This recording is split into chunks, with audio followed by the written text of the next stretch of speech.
Pessoal, nós inicialmente agradecendo a oportunidade, a gentileza dos organizadores do evento e da Sociedade Catarinense de Cardiologia, acho que é bem oportuno nós abrirmos esse nosso congresso, nosso 17º congresso, lembrando que ele é bianual, que, portanto, são mais de 34 anos de luta com o congresso.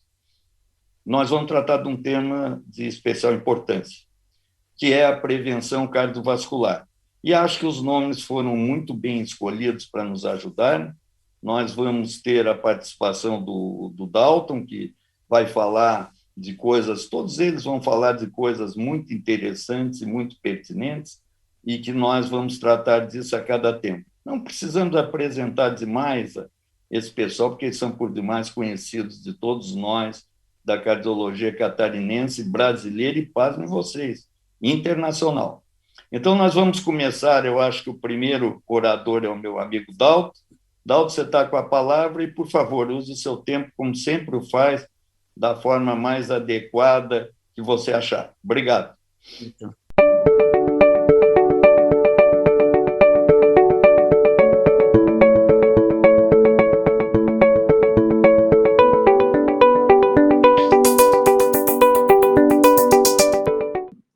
Boa tarde, meu nome é Dalton Precoma e eu gostaria de agradecer imensamente à Comissão Científica do 17º Congresso Catarinense de Cardiologia. Nós vamos falar nessa mesa de prevenção cardiovascular sobre a prevenção cardiovascular na era Covid e seus desafios. Eu não tenho conflito de interesse nesta apresentação e nós vamos abordar os aspectos gerais da influência da Covid nas doenças cardiovasculares, na era pré e pós-pandemia, e nessa era pré-pandemia, gostaria de ressaltar e convidar para todos analisar esse documento que coordenamos junto com o Dr. Felipe Simão, coordenador desta mesa, e com os colegas aqui presentes nesta mesa, o Dr. Thales, o Dr. José Rocha Faria, que publicamos em setembro de 2019, com mais de 75 colaboradores nessa diretriz, onde abordamos 12 itens principais sobre a prevenção cardiovascular, os fatores de riscos e outros aspectos até que os colegas abordarão nesta mesa. Mas vamos refletir como que a pandemia afetou esses cuidados preventivos e, principalmente, afetou intensamente os determinantes sociais de saúde, os determinantes como a economia, a cultura, a educação, a geopolítica e as políticas de saúde para as outras doenças. Esse artigo da Canadian, muito interessante, publicado esse ano, sobre as implicações que a Covid influenciou na doença cardiovascular, ela traça 3 itens interessantes do impacto na morbidade e mortalidade cardiovascular. Eles chamam de impacto primário ocorrido em dias ou semanas, onde nós vemos a miocardite, como as doenças de efeitos diretos, a síndrome coronariana aguda, uma tromboses microvasculares, arritmias, cardiomiopatia induzida pelo estresse, pericardite. E esses cuidados de saúde, que eles chamam atrasados ou precipitados, entram arritmia cardíaca extra-hospitalar e apresentações tardias, como infarto e AVC, não havendo, nesse período, grande impacto social em dias ou semanas. Já o impacto secundário de semanas a meses, nós vamos ter já uma presença de insuficiência cardíaca, redução ou falha de aderência às medicações para a prevenção cardiovascular, os pacientes usando menos os seus, para suas comorbidades, como dislipidemia, para a própria hipertensão, cuidados com a diabetes. Nesta fase também nós vemos muita má informação, as fake news que atrapalham muito, e uma redução da prevenção cardiovascular secundária, causado por visitas não realizadas, mudança para visitas virtuais e redução dos exames de rotina que os pacientes deixaram de fazer neste período de isolamento social. E há já um impacto, né, em semanas ou meses, como perda de emprego, inatividade física, isolamento social, depressão e ansiedade. Já num impacto terciário, considerado meses ou anos, nós vamos ter efeitos diretos desconhecidos, como insuficiência cardíaca, fibrose miocárdica, necrose, arritmia, que nós vamos ter que atentamente verificar se isso ocorre ou não nos nossos pacientes. Já nos cuidados de saúde, há uma redução nesse período de meses ou ano, da prevenção primária e secundária, também devido, mesma questão de semanas ou meses, em falha de consultas, mudança para visita virtual e também na redução de exames de rotina. E o impacto social mais pronunciado nessa perda de renda, oriunda de perda de emprego, e também a mesma questão de inatividade física, isolamento social e os aspectos emocionais que até abordaremos ao final dessa apresentação. E essas ondas que esse artigo cita são progressivos, nós vamos ter progressões nessas consequências que virão na pós-pandemia, no que tange à prevenção cardiovascular. Gostaria de traçar uma reflexão sobre alguns aspectos entre a diretriz de prevenção que nós tivemos em 2019, na pré-pandemia, e a situação atual. E, diante da doença, o que nós devemos nos preocupar como cardiopata, na era da Covid? Com as comorbidades cardiovasculares, o paciente tem sua diabetes, hipertensão, dislipidemia, e acaba tendo sua coronariopatia, suas arritmias, insuficiência cardíaca, e isso é muito relevante se o paciente tiver ou não a COVID-19. Outras comorbidades, né, doença renal, doenças cerebrovasculares e etc. As consequências de tudo isso e quatro aspectos aqui que eu gostaria de chamar a atenção: a reabilitação respiratória e muscular, o retorno às atividades diárias, a alimentação e o aspecto emocional.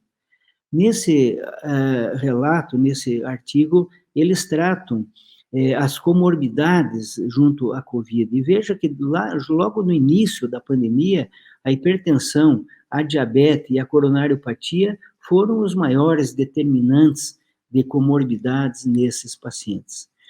E a consequência relacionada à atividade física, a inflamação neural periférica frequentemente induzida pela Covid, através das suas ações de respostas imunes locais, ela contribui para os sintomas focais da dor, da dificuldade que leva os motivos de diminuir a atividade física e levar um estilo de vida mais sedentário.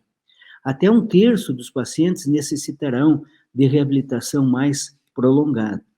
E nesse documento da fase tardia da pandemia da Covid, o posicionamento do ESC, ele relaciona esses sintomas muito comuns de pós-Covid, da fadiga, fraqueza muscular, dificuldades do sono, distúrbios emocionais e sintomas respiratórios, correlacionado a uma série de questões, desde as prévias doenças cardiovasculares, as consequências das doenças cardiovasculares ligadas à Covid, a severidade da Covid, predisposição genética, fragilidade, comorbidades em geral e outras, né, até como a resposta imune, estado inflamatório, terapia de corticoide e isolamento social, além de outras.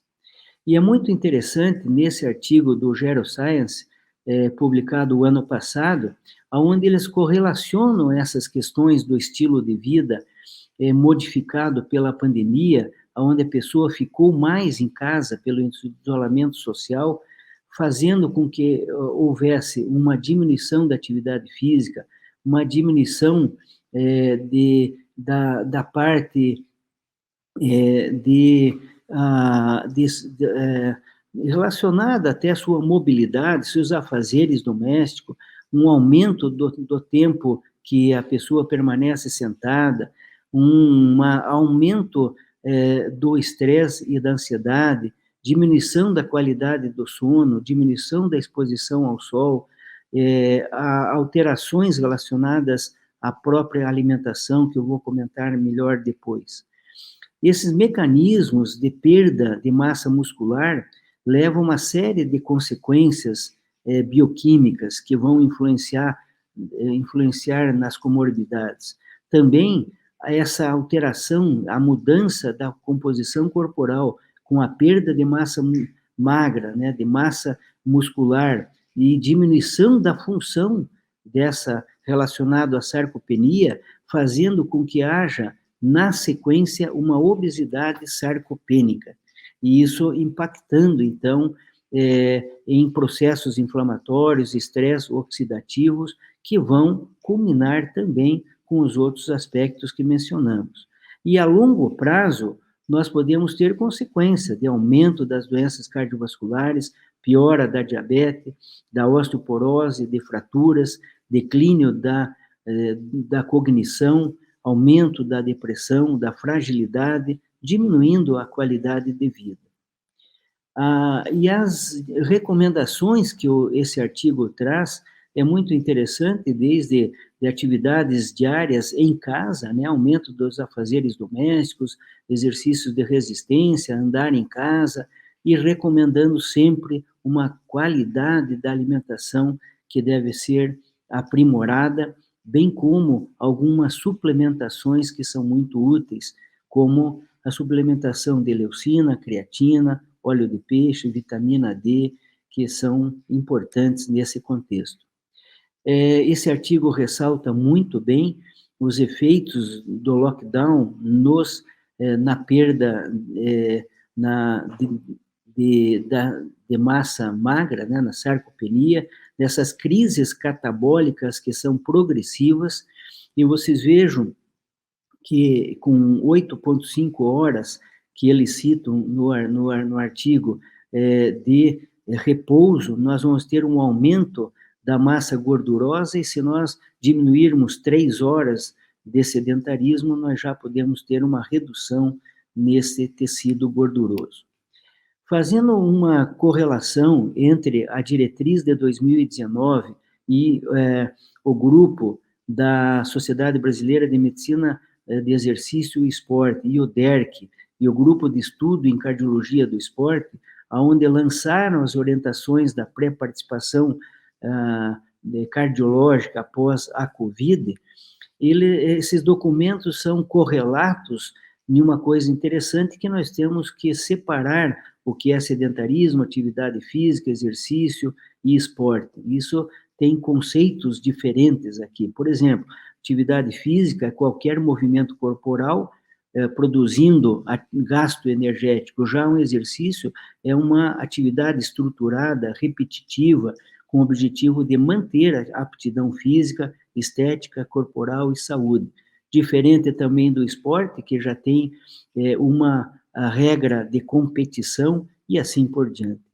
E nesse artigo, eles colocam o que é uma recomendação, quais as recomendações frente a um quadro clínico leve, um quadro clínico moderado e grave. E aqui, então, o retorno, por exemplo, quadro clínico leve, com exames apenas com eletro, com troponina normal, já retorna em 14 dias.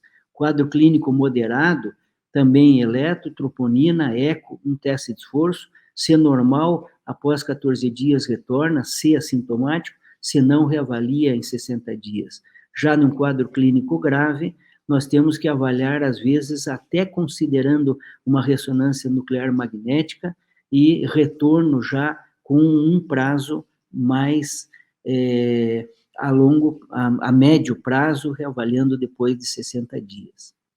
Os aspectos nutricionais e preventivos que nós poderíamos comentar, muito interessante esse guia do ESC, onde todas essas recomendações alimentares, de exercícios respiratórios, de atividades lúdicas, como jardinagem, a parte de evitar mensagens negativas, sociabilização virtual, isso são recomendações que todos os guias têm trazido no pós-Covid. E vejo que interessante, esse artigo da Nutrientes, onde eles perguntaram quantas refeições principais você fazia por dia. Antes da pandemia, 59% 2 vezes, 3 vezes 14%, 4 vezes 6%. Isso diminuiu de 2 vezes para 44%, aumentando de 14 para 24, 3 refeições principais por dia, e de 4 vezes para 16%. E as recomendações, né, todos esses guias, esse outro artigo, recomendando sempre a alimentação saudável.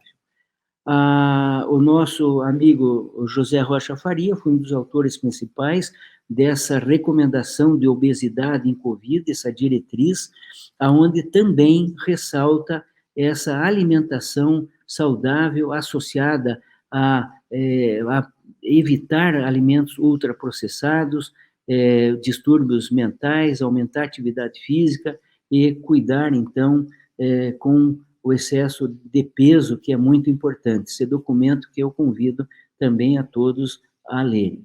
E, para finalizar, os aspectos emocionais que são muito prevalentes na COVID.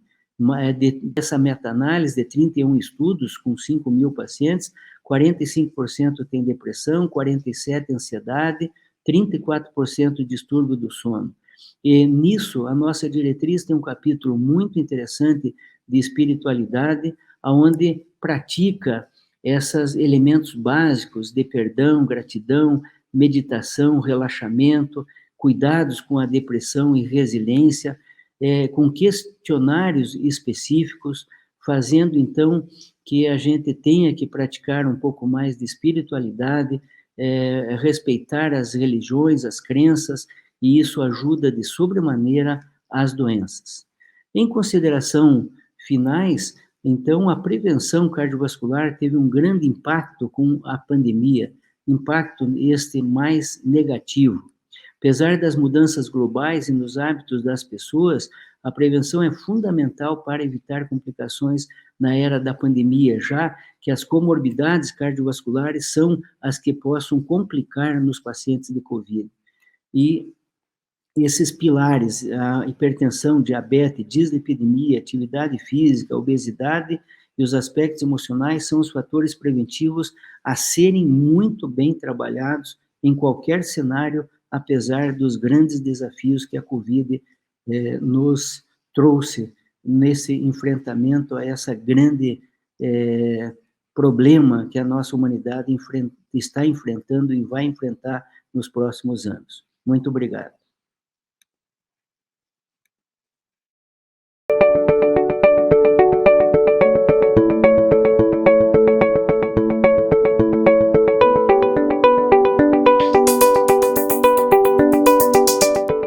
Olá, é um prazer estar com os senhores nesse Congresso Catarinense de Cardiologia. Espero que muito breve nós possamos estar todos juntos em congressos presenciais novamente.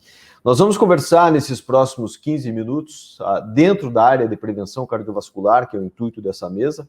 Nós vamos conversar especificamente como fazer a avaliação do risco cardiovascular e, basicamente, eu vou trazer para os senhores o que nós propomos na nossa atualização da 5ª Diretriz de Dislipidemia e Aterosclerose de 2017. Essa é minha relação com a indústria farmacêutica, mas isso não vai interferir no conteúdo dessa apresentação. Falar de estratificação de risco é extremamente importante, porque apesar do grande número de mortes que nós temos atualmente por Covid certamente, se nós pegarmos no último ano como causa isolada de morte, Covid vai aparecer como a principal causa de morte, mas nós não podemos esquecer que há muitos anos nós sofremos no Brasil com uma epidemia de doenças cardiovasculares. Os últimos dados do Ministério da Saúde, que são de 2018, são dados do DataSUS, mostram que cerca de 1/3 dos óbitos no Brasil acontecem por doenças cardiovasculares. No ano de 2018, foram cerca de 360 mil mortes e, independente da região do país onde estejamos, as doenças cardiovasculares prevalecem como a principal causa de morte. Dentro do grande conjunto de doenças, das doenças cardiovasculares, nós temos infarto do miocárdio e AVC como a principal causa de morte. Infarto do miocárdio tem aterosclerose na sua fisiopatologia, em 100% dos casos praticamente, as doenças cerebrovasculares formam um grupo mais heterogêneo de doenças, mas se nós pensarmos nos AVCs isquêmicos, 80% tem na sua etiologia também aterosclerose. Portanto, reduzir esse cenário para diminuir o impacto dessas doenças no nosso meio passa necessariamente por um adequado controle dos fatores de risco, e isso deve ser feito a partir da estratificação de risco. Quando nós falamos em controle dos fatores de risco, existem várias formas de se fazer a prevenção. Nós podemos fazer isso a nível populacional, dentro do que nós chamamos de prevenção primordial, o que certamente é mais barato, mas também a prevenção feita depois que o indivíduo apresenta um evento cardiovascular, ou seja, a prevenção secundária, ela também tem seu papel na redução do risco cardiovascular. Mas é importante que se faça a estratificação para sabermos o quão agressivo nós seremos com os nossos pacientes no controle dos fatores de risco. Então, isso nós temos que ter em mente. A estratificação de risco, ela leva em consideração quem já está em prevenção secundária, em prevenção terciária. Lembrando que prevenção terciária é quando nós lidamos com as complicações da doença estabelecida. Então, quando eu mando um paciente para reabilitação pós-infarto, por exemplo, o que eu estou fazendo é uma prevenção terciária. E, obviamente, esses pacientes com doença estabelecida são pacientes já de alto risco cardiovascular e devem ser agressivamente tratados, e não há dificuldade, na verdade, de identificar esses pacientes. O grande problema vem na identificação do risco cardiovascular dos pacientes que não têm doença cardiovascular já estabelecida. Se nós voltarmos um pouco e tentarmos lembrar de como vem mudando a questão da estratificação de risco cardiovascular, né, eu trago para os senhores que a nossa diretriz a quarta diretriz publicada em 2007, né, ela apenas estabelecia como grupo que receberia de imediato um tratamento mais agressivo, ou seja, reconhecia como sendo indivíduos de alto risco cardiovascular apenas aqueles que já tivessem doença aterosclerótica estabelecida. E essa diretriz colocava também que todos os pacientes diabéticos eram pacientes de alto risco cardiovascular, não necessitavam, portanto, de estratificação. Todos os outros pacientes que não se encaixassem nessa categoria deveriam, então, ser estratificados com ferramentas adequadas de estratificação de risco. Em 2013, o American College of Cardiology e a American Heart Association, de certa maneira, inovaram no seu consenso publicado, porque traziam um maior número de grupos que, de maneira definitiva, já deveriam receber estatina para o seu tratamento, ou seja, dispensariam uma estratificação usando ferramentas de risco. Além dos indivíduos em prevenção secundária, aquele consenso previa também que todo diabético, a exemplo do que a diretriz brasileira fazia, também era considerado um indivíduo de alto risco, deveria ser tratado, e também dispensava a estratificação dos indivíduos com LDL acima de 190. Definia-se nesse documento que todo indivíduo com LDL acima de 190 era de alto risco e deveria, portanto, receber uma estatina sem necessidade de estratificação adicional. Esse documento também ele foi inovador porque trouxe uma nova ferramenta para a estratificação de risco, baseado em diversos coortes na população americana, e estabelecia que aqueles com o risco calculado acima de 7,5% também eram considerados de alto risco e deveriam receber tratamento com estatina. Nós evoluímos na diretriz de 2013, então, na quinta diretriz, nós mudamos a ferramenta para a estratificação de risco. Nós saímos da anterior, onde utilizávamos o chamado score de risco de Framingham, que avaliava o risco de evento coronariano em 10 anos, e já na quinta diretriz, nós mudamos para o score de risco global, que também é derivado da população de Framingham, mas que estratifica o risco em 10 anos, não só de evento coronariano, morte cardiovascular, mas também de AVC, doença arterial obstrutiva periférica ou insuficiência cardíaca, ou seja, uma ferramenta mais ampla que nos possibilita, então, tomar uma medida terapêutica para reduzir um maior número de eventos.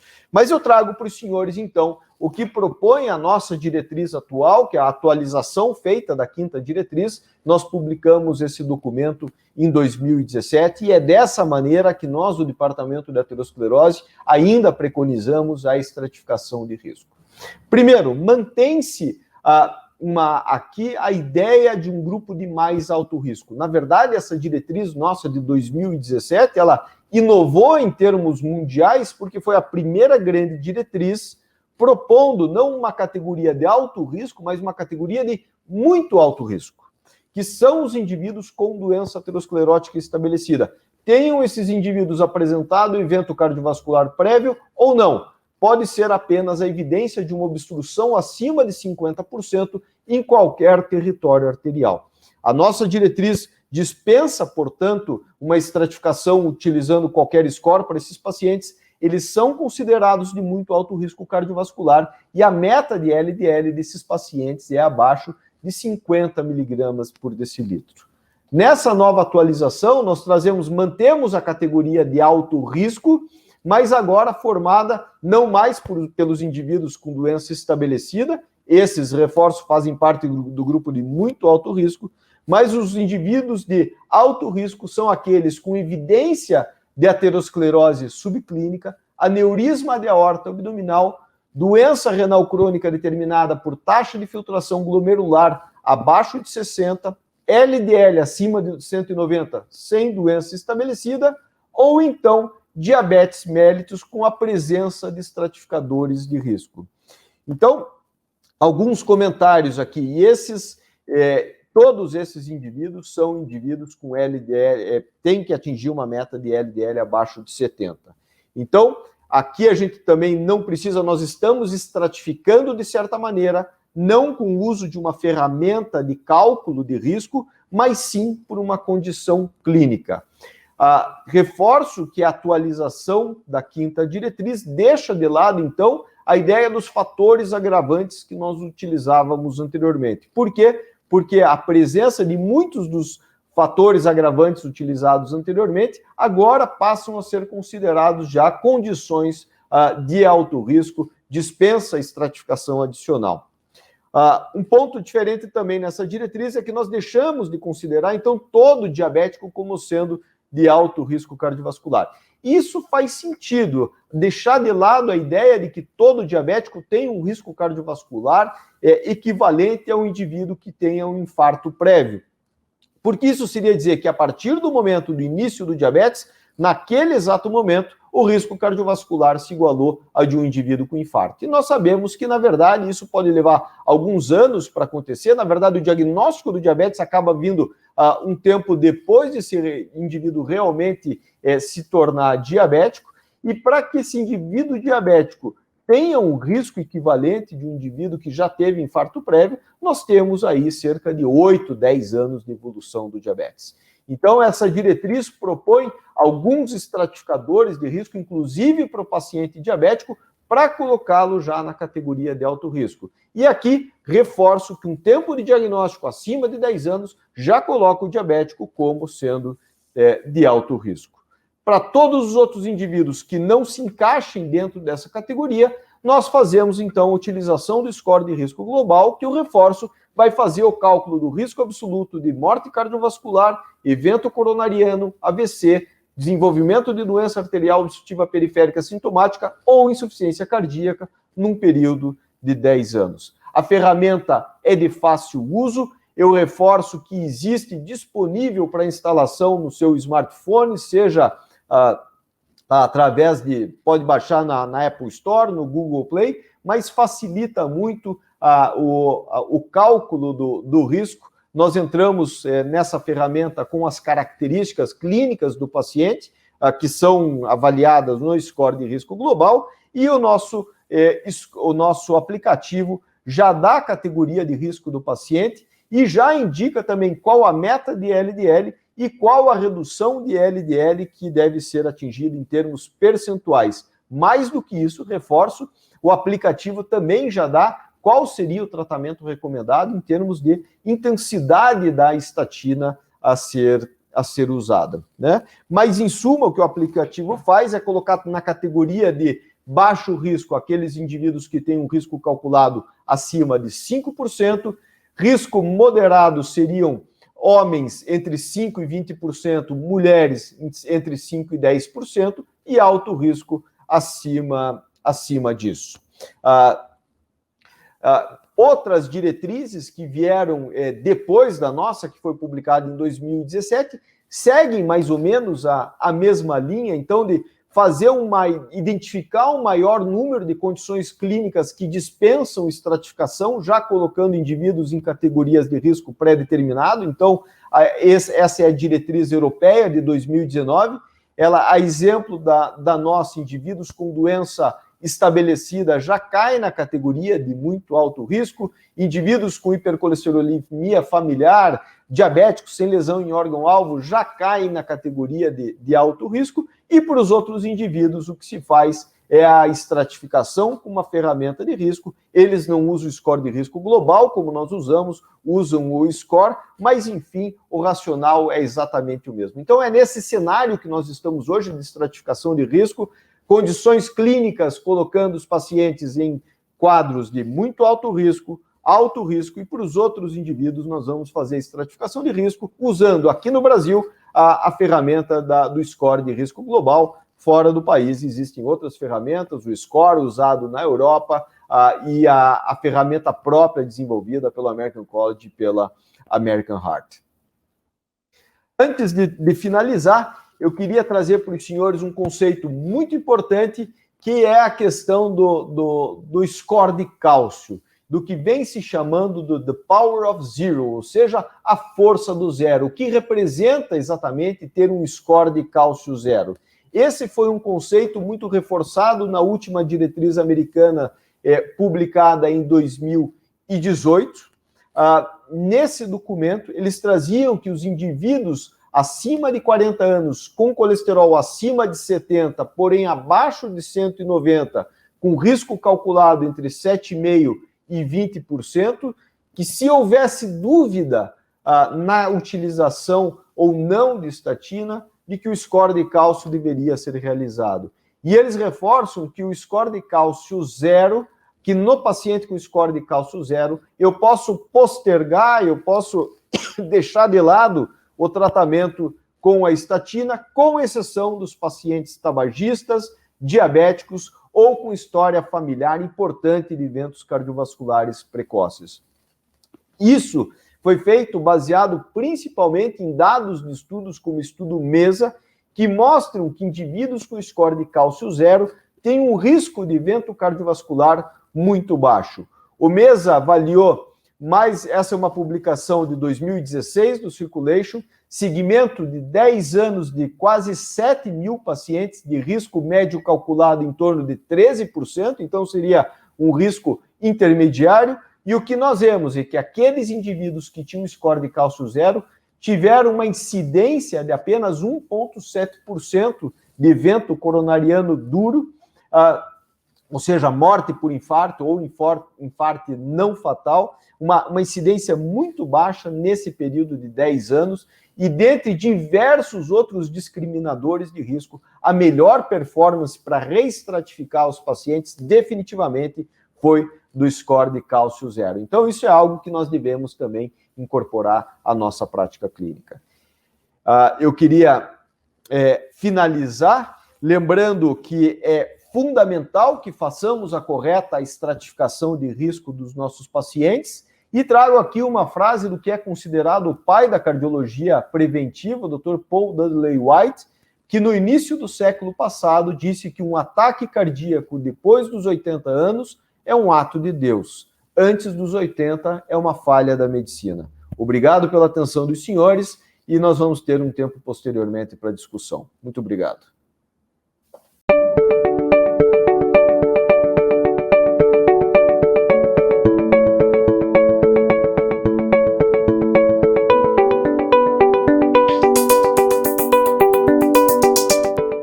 Prezados, cordiais saudações.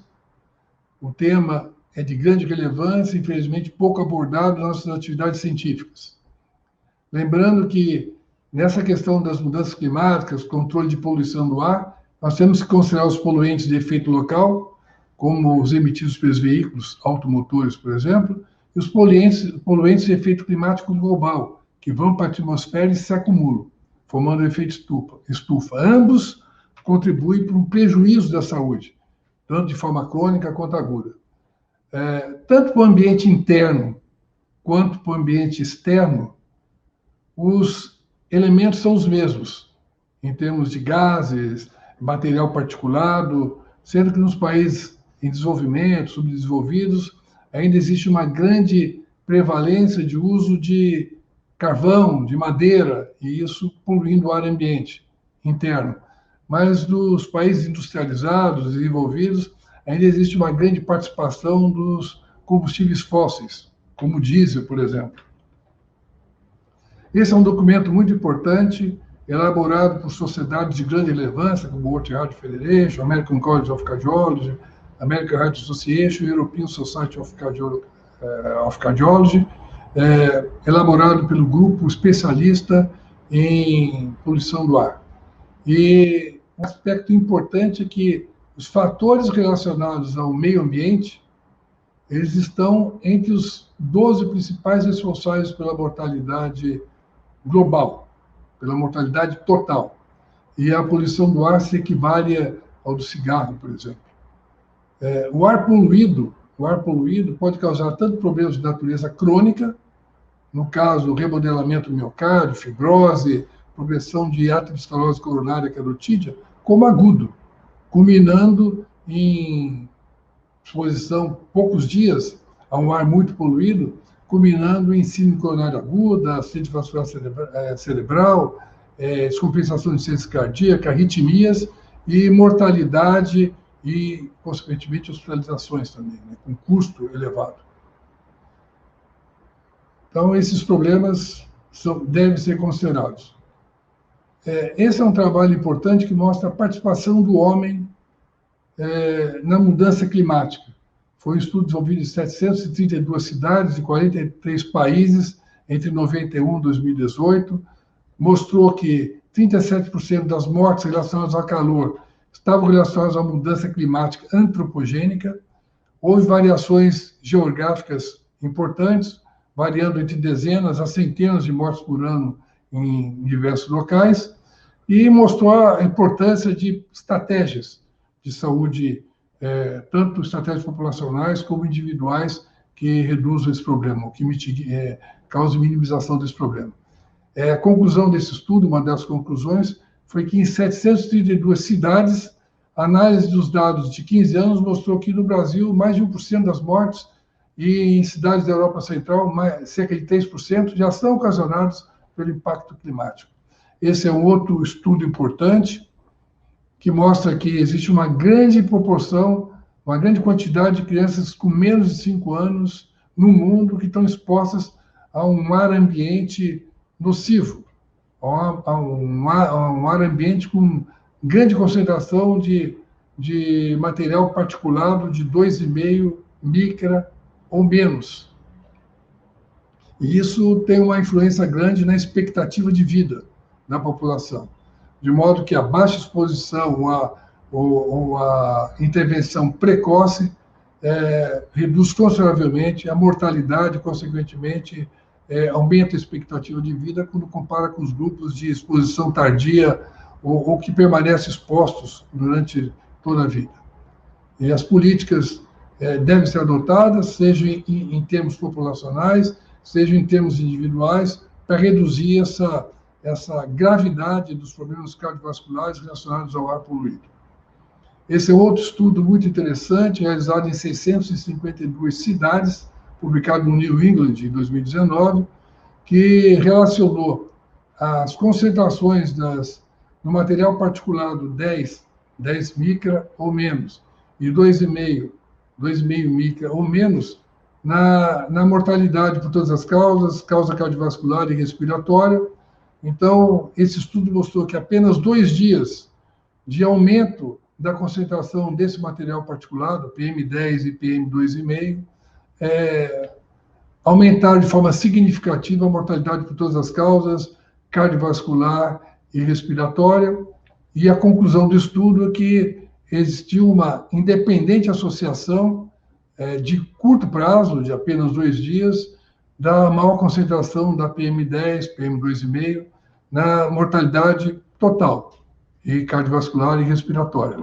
É algo que acontece em São Paulo frequentemente, agora no período do inverno, por exemplo, nas inversões térmicas, em que essa concentração do ar, dessas partículas, desse material particulado, aumenta consideravelmente nos dias de inversão térmica.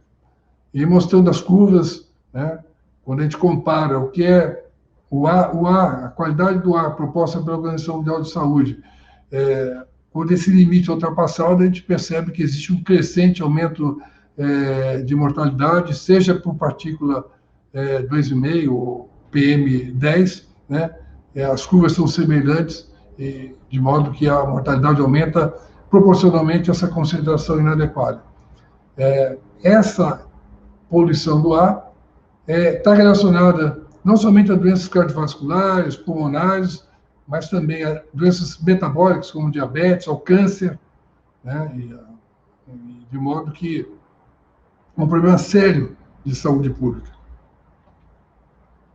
Diabetes, uma relação forte diabetes tipo 2, com risco, né, de morte decorrente do diabetes tipo 2, com uma concentração de PM2,5.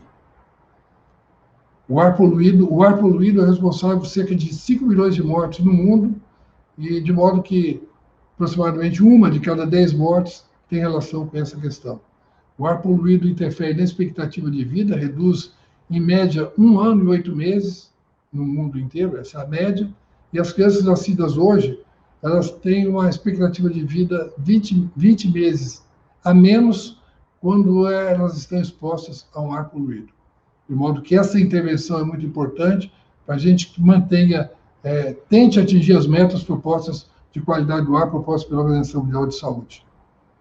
A poluição do ar ambiente se assemelha ao cigarro, em termos de impacto na expectativa de vida.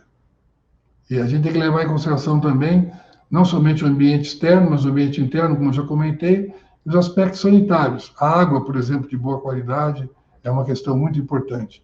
Aqui tem os países que ainda usam, para preparo dos alimentos, lenha, madeira, 60% das residências da Índia, 32% das residências da China, então da população da China, é uma questão séria que vem tentando ser resolvida. A China, por exemplo, vem se aproximando da média global. Estava muito acima da média global. Vem se aproximando. De 2005 para 2015, aconteceu uma melhora considerável, mas a média global está muito acima do que seria razoável. Veja a linha vermelha lá do que seria um ar de qualidade desejável, segundo a Organização Mundial de Saúde. Esse é um trabalho feito na Faculdade de Medicina da USP, uma tese de doutorado, que, levando em consideração que a poluição do ar é um fator de risco associado com descompensação e mortalidade de pacientes com insuficiência cardíaca, esse trabalho teve como objetivo avaliar o impacto do filtro de polipropileno sobre desfechos cardiovasculares em pacientes com insuficiência cardíaca e voluntários saudáveis durante exposição controlada à poluição. Então, foi uma avaliação de uma exposição aguda. E 26 pacientes, 15 voluntários, foram expostos a protocolos diferentes de inalação, a limpo, exposição às partículas de exaustão do diesel e essa exaustão do diesel filtrada. Desfecho no sonho endotelial e aspectos relacionados ao desempenho cardiopulmonar.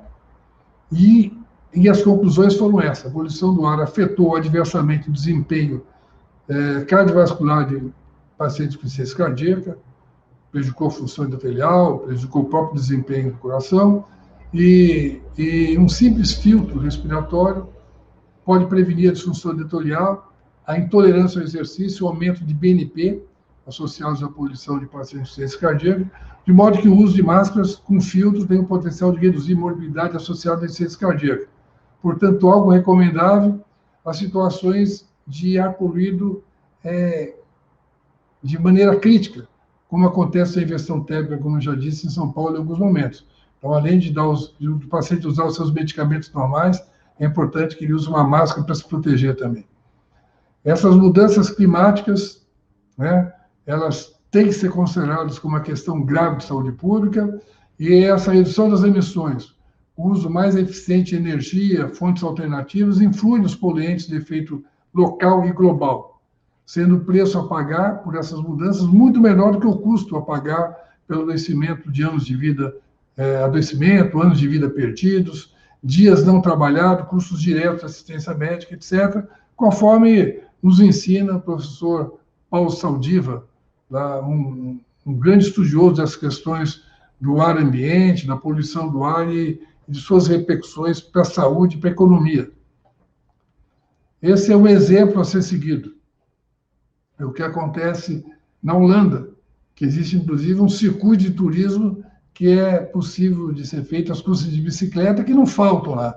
Veja a quantidade de bicicleta que a gente encontra nos estacionamentos, de modo que, inclusive, na hora do rush, as pessoas se locomovem, enchem as ruas de bicicleta. Então, as bicicletas são usadas para as idas e vindas ao trabalho, para levar crianças às escolas, e além de serem usadas também como um recurso interessante para treinamento físico, para diversão. De modo que esse é um exemplo a ser seguido, considerando que esse meio de transporte contribui para o ar ambiente, para a saúde de todos, não somente de quem está se exercitando. Combate o sedentarismo, que é um grave fator de risco para as doenças cardiovasculares, para a mortalidade precoce, né? E contribui para a economia, em última instância, porque é menos gente precisando de medicamentos, precisando ser hospitalizada por doenças descompensadas. De modo que esse é um exemplo a ser seguido, e eu agradeço a atenção de vocês e me colocarei à disposição para discutir esse tema, aprofundar algumas questões relacionadas à minha apresentação durante as discussões. Então, pessoal, as apresentações de vocês foram todas muito interessantes, como não poderia deixar de ser pela qualidade de vocês. E como nosso tempo é restrito, eu imaginei de pegar uma pessoa na rua, e nessa pessoa na rua ela está fazendo 3 questionamentos que vai ser dividido em 3 partes, uma de cada um de vocês. A primeira vai para o Dalton, esse nosso andante, digamos assim, ou essa pessoa que está fazendo exercício físico. Quer saber, Dalton? A vitamina D, no conceito hoje, não só cardiovascular, mas baseado também pelos fatos da Covid, ela deve ou não ser usada o nosso andante aqui da Beira-Mar, quer saber?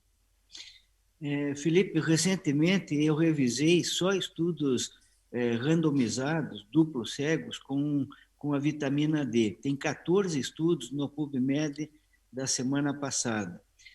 Desses 14, 3 são desenhos ainda de alguns trials em andamento. Alguns deles são biomarcadores. Então, eles fizeram num grupo a vitamina D, no outro grupo não, e a vitamina D melhora alguns biomarcadores. E num estudo, até foi publicado no JAMA, que é de um grupo de São Paulo, eles não viram a vantagem em pacientes com Covid, que diminuiu mortalidade. Então, se a gente colocar um desfecho duro, na realidade não tem diferença. Nas revisões sistemáticas e meta-análise, é a mesma coisa. Todas revisam, é boa para a parte imunológica, tem um racional muito bom, mas na hora que trata de desfecho duro, infelizmente não tem essa correlação. E os estudos, eles trabalham com 50 de normalidade, não acima de 30. Eles preconizam que estejam em torno de 50. Então, eu diria assim, é útil, eu acho que sim, como a doutora Elizabeth Blackburn, lá na abertura de um congresso europeu, ela foi ganhadora do Prêmio Nobel, falou sobre telômero, falou que a vitamina D até é bom para isso, para uma parte assim geral no nosso sistema imunitário, mas que entre como um remédio, como um tratamento, efetivamente não. Ele pode entrar como um coadjuvante, mas realmente o que vai tratar é máscara, álcool gel e vacina, que vai prevenir, desculpe. ele não vai prevenir, né? E tem trabalhos que usam em UTI 200 mil em dose única, 200 mil unidades. Então, mas não houve em desfecho duro. Obrigado, Dalton. Rochinha, o nosso caminhante aqui me perguntou para ver o que você acha do seguinte: se o médico dele acha que ele tem que fazer medidas preventivas e disse para ele que ele tinha que tomar uma estatina, porque a estatina é o fármaco mais importante até hoje fabricado na prevenção cardiovascular. O que eu digo para ele? Se você está falando de fármaco, é bem provável, né? Mas o ponto mais importante da prevenção cardiovascular, sem dúvida nenhuma, é a questão de estilo de vida. Eu acho que a gente não pode perder de mente que o mais importante é a prevenção primordial, controle de peso da população, dieta adequada, prática de atividade física, esse é o mais importante, né?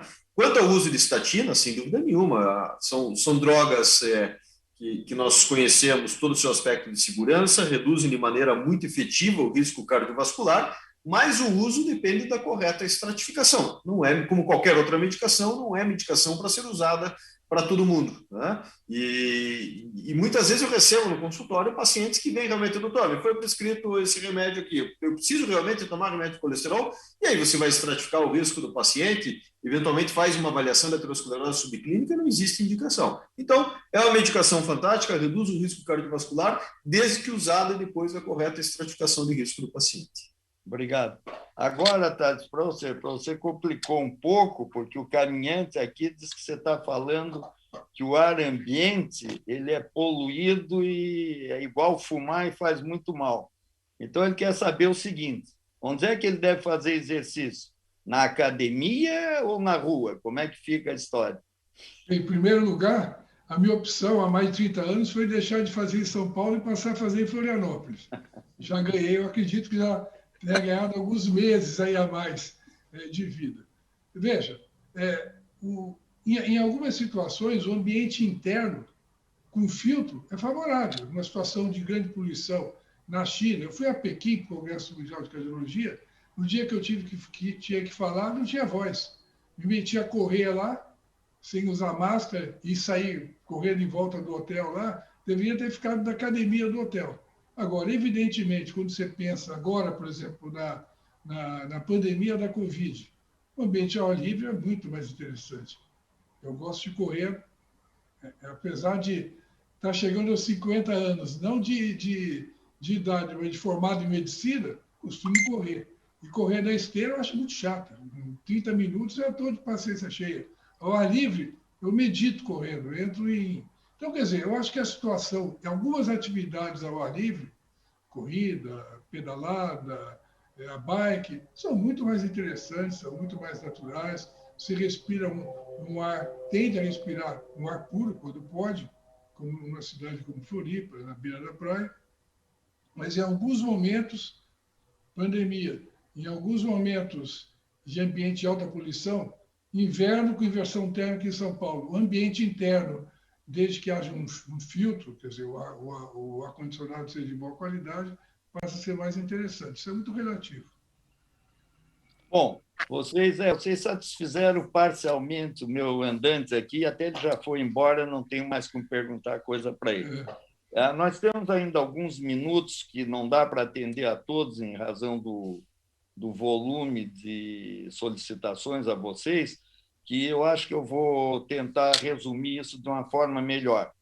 Eu vou dar a cada um de vocês o tempo mais rápido que vocês julgarem necessário para expressar o que eu vou pedir, para que vocês digam qual é a mensagem que cada um gostaria que os catarinenses que estão nesse congresso nesse momento, todos que estão participando, esses 1.500 participantes que estão conosco nesse momento, qual seria a mensagem que vocês gostariam que eles levassem para casa?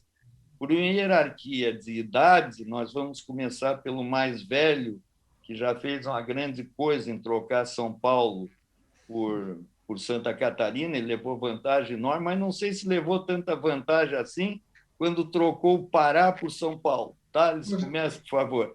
Olha, quem é do Pará é minha mulher, eu sou de São Paulo, nasci em Lorena.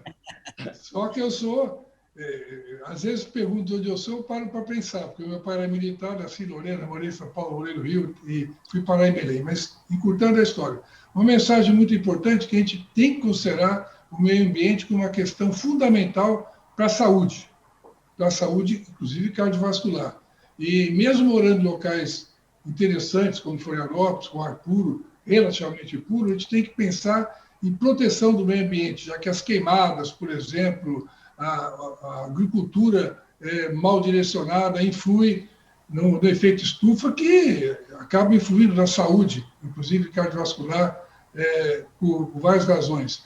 Mas eu fiquei muito impressionado com os estudos que estão mostrando o efeito agudo desse material particulado, não somente de 2,5 micro ou menos, mas até de 10 micro, com disfunção endotelial, com aumento da ocorrência da incidência de infarto, de descompensação de insuficiência cardíaca e de morte. Efeito agudo, apenas 2, 3 dias vivendo no ar muito poluído, o risco aumenta. E nessa situação, eu que sou um apologista do exercício, nessas situações, você deve não fazer exercício. Então, viajar para a China, naquele ambiente, querer fazer exercício, acaba sendo um tiro no pé. Você aumenta muito a inalação dessas partículas que vão parar no sangue, gerando uma série de alterações em função do estresse oxidativo, disfunção endotelial, etc, etc. E além do Rocha, mais... você leva a desvantagem de ser o mais novo, por isso fala por último. Dalton? Não, e além disso, né, Thales, para a China você pode pegar Covid também, né? Entrar no CERN. O risco é bem menor do que pegar aqui, Dalton. Também acho. A minha mensagem é o seguinte: na cardiologia, nós temos um papel fundamental, depois de 15 dias do Covid, até esta terceira onda lá que eu citei na aula, nós vamos ter um papel fundamental na detecção de possíveis alterações cardiovasculares dos pacientes acometidos com Covid. E, então, o cardiologista tem que ficar atento a esses detalhes, tem exames, né, que nos mostram. Então, se o paciente tiver uma COVID muito grave, tem até ressonância que nos ajuda, já tem trabalhos demonstrando que tem alteração, mais de 70% de afecções em miocárdio. Então, o cardiologista tem um papel fundamental. E outro papel fundamental na pós-Covid é resgatar toda a prevenção que o doente, porventura, tenha deixado de fazer no seu peso, na sua atividade física, na sua dieta, no estilo de vida, né, como aqui muito bem todos comentaram. E aproveitando e respondendo a Fernanda Klein, que perguntou se o SUS está preparado em casos da Covid, eu acho que sim, depende da vacina. O problema vai ser convencer 30%, 40% da população, que a maioria dos países industrializados e de primeiro mundo não querem se vacinar. Esse é o grande desafio que nós teremos no futuro. Muito bem, pessoal. Eu gostaria de agradecer a todos vocês. Eu faria agora. Eu faria. Opa, Rocha, tá vendo? Tudo bem que eu sou mais novo, mas não precisa me deixar de fora também. Mas nem por isso eu preciso ser tão esquecido, tá vendo? Tá bom, Rocha, vamos lá, por favor. Eu acho que o ponto mais importante é nós lembrarmos que nós precisamos fazer a correta estratificação dos nossos pacientes. O nosso amigo André Espósito publicou um trabalho há alguns anos, onde ele interrogou cardiologistas de diversos países pedindo que intuitivamente estratificassem o risco de um paciente. Era dado o caso clínico e intuitivamente, quer dizer, sem usar uma ferramenta, tinha que dizer se o risco era baixo, moderado ou alto.